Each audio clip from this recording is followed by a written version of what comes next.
Sa lahat po ng may mga GCash, kaibigan nyo, kamag-anak nyo, mga magulang nyo, mga anak nyo, mga kapatid nyo, pakisabihan po sila about dito sa modus na ito. Katulad nitong nangyari.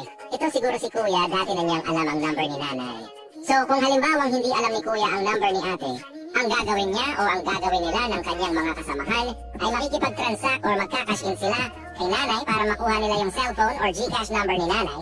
So pag makuha ni Kuya ang GCash number ni ate, si Kuya pwede na siyang mag-transact sa online.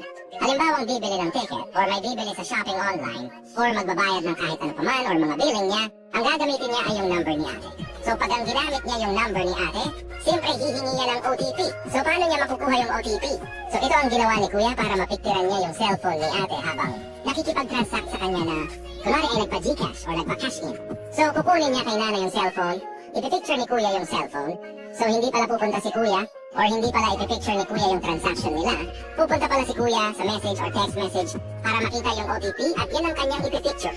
Pag mapicture na yan ni Kuya, makukuha niya ang OTP at ilalagay niya kung ano man ang kanyang transaksyon.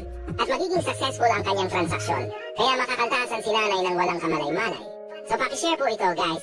Napakadelikado pong ipahawak ang mga GCash ng inyong mga kamag-anang kaibigan o kahit sino pa man.